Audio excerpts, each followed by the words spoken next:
The last Bali tiger did not die in some ancient age. It did not vanish into prehistory, swallowed by ice or time. It disappeared quietly within living memory on a small island in the Indonesian archipelago. Dense jungle once pressed right up against villages and rice fields. At night, something moved through that darkness, low to the ground, striped, deliberate. It was not a myth or a monster. It was a predator that had evolved to exist nowhere else on Earth. The Bali tiger left no warning when it was gone. No final roar. No recorded extinction date carved into stone. Just an absence, noticed only after the forests fell silent and the tracks stopped appearing in the mud. What makes this disappearance unsettling is not just that it happened, but how recently it did and how little resistance it met on the way out. The Bali tiger is often remembered incorrectly. In popular retellings, it becomes a footnote, a weak offshoot of larger, more powerful tigers. Too small to matter, too isolated to survive, doomed by nature itself. That version is comfortable. It suggests extinction was inevitable, but the reality is less reassuring. The Bali tiger was not a failed experiment. It was not fading away on its own. It was a fully functional apex predator, precisely shaped by the limits of its island. Smaller size did not mean weakness. It meant efficiency. Every pound of muscle, every inch of bone existed for a reason. What vanished was not an inferior animal, but a specialized one. The myth frames the Bali tiger as fragile. The evidence suggests the opposite. It endured for thousands of years in a closed system with finite prey, limited space, and no escape routes. Its disappearance wasn't the result of evolutionary failure, it was interruption. The Bali tiger was a predator engineered for constraint. On an island barely over 90 miles wide, there was no room for excess, no vast herds, no long migrations. Survival depended on precision. At roughly 200 pounds, the Bali tiger was the smallest known tiger subspecies. That reduced mass wasn't a limitation, it was the core mechanism. Less weight meant lower daily energy demand. Shorter limbs reduced calorie cost per movement. A compact frame allowed tighter turns in thick undergrowth where visibility collapsed to a few feet. Its hunting strategy followed the same logic. The Bali tiger relied on short-range ambush, not pursuit. It closed distance silently, often within a few yards before striking. Power was delivered in seconds, jaw, forelimbs, body weight, then withdrawn just as quickly. There was no endurance chase. There didn't need to be.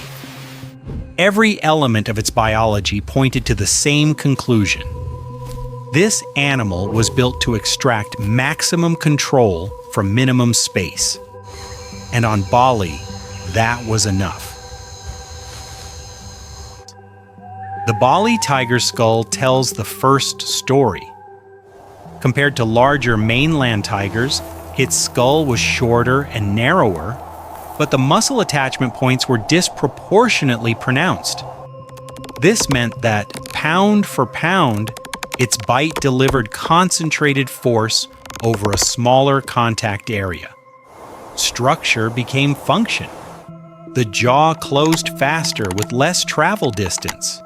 The canines, though slightly shorter, were thicker at the base, less prone to fracture when driven into struggling prey at close range. This configuration favored a rapid killing bite rather than prolonged restraint.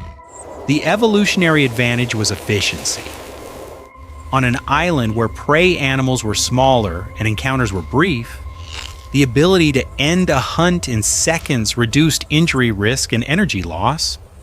A wounded predator on Bali didn't have the luxury of retreating into endless forest. Failure carried immediate consequences. This was not brute strength scaled down. It was lethality refined. The second adaptation was less visible, but more decisive. The Bali tiger's striped pattern was tighter and darker than that of most mainland tigers. The bands were narrow, closely spaced, and heavily contrasted against a deep orange coat. This was not decoration. In Bali's forests, light fractured sharply. Sunlight cut through leaves in thin shafts, creating broken shadows instead of open shade. Broad stripes would blur. Tight striping did the opposite. It fragmented the outline of the body at close range.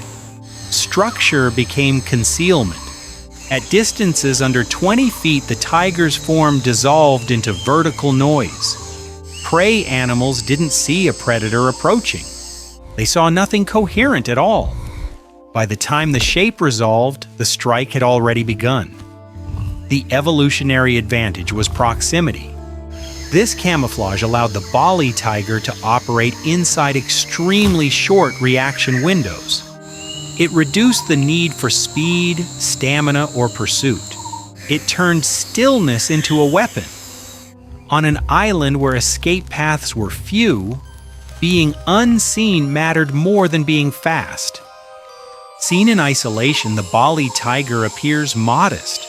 At under 7 feet from nose to tail, it lacked the visual dominance of its mainland relatives.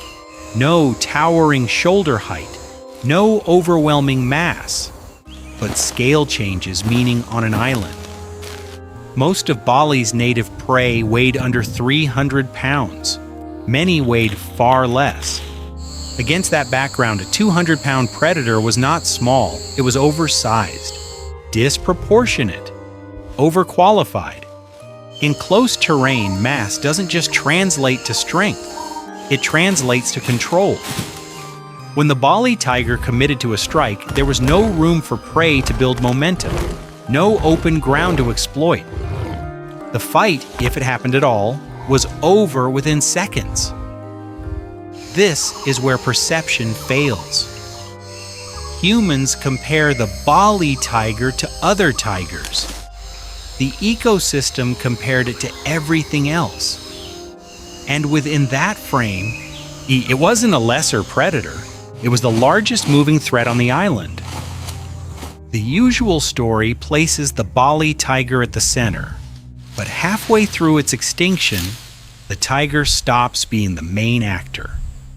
The system around it begins to collapse first. By the early 1900s, Bali's forests were no longer continuous. Roads cut through hunting territory, plantations replaced cover, villages expanded into lowland areas where prey animals once concentrated. The tiger didn't suddenly fail to hunt, its environment stopped functioning, deer populations fragmented, wild pigs shifted their movement patterns, encounters became unpredictable, not rare, but unstable. The finely tuned balance the tiger depended on began to break into pieces. Here's the shift in perspective. The Bali tiger wasn't losing a battle against humans directly. It was losing access to space, to timing, to certainty. Its adaptation still worked, but only inside a system that no longer existed. The predator remained intact. The world it was built for did not. When the Bali tiger disappeared, nothing dramatic happened immediately. There was no visible collapse, no sudden explosion of prey, no instant imbalance that forced recognition. That delay mattered. Without a top predator, mid-sized herbivores began feeding differently, not more, differently. They lingered longer in open areas. They revisited the same paths.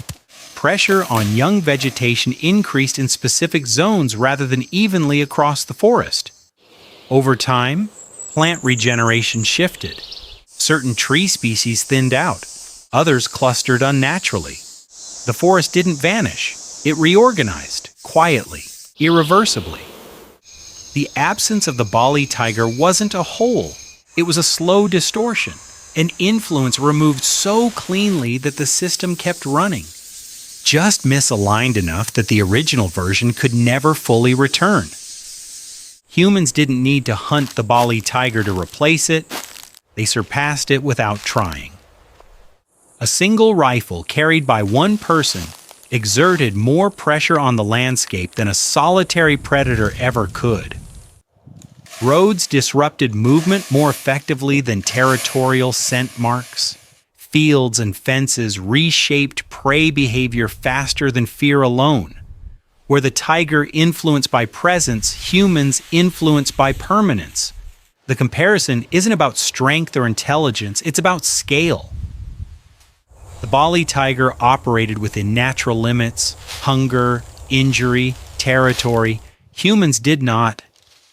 In the end, the tiger wasn't outcompeted in a fair contest. It was rendered obsolete by a species that didn't need the ecosystem to remain intact in order to survive. No one knows the exact moment the Bali tiger vanished. There was no confirmed last sighting, no preserved body marking the end. Just a narrowing window sometime in the early 20th century when the forest stopped producing evidence of its presence. That uncertainty lingers. The Bali tiger wasn't driven to extinction by a single act or even a single decade. It was undone by the quiet removal of margins, the loss of space, timing, and redundancy. The very constraints it had adapted to so perfectly became traps. What remains unsettling is how complete the erasure was.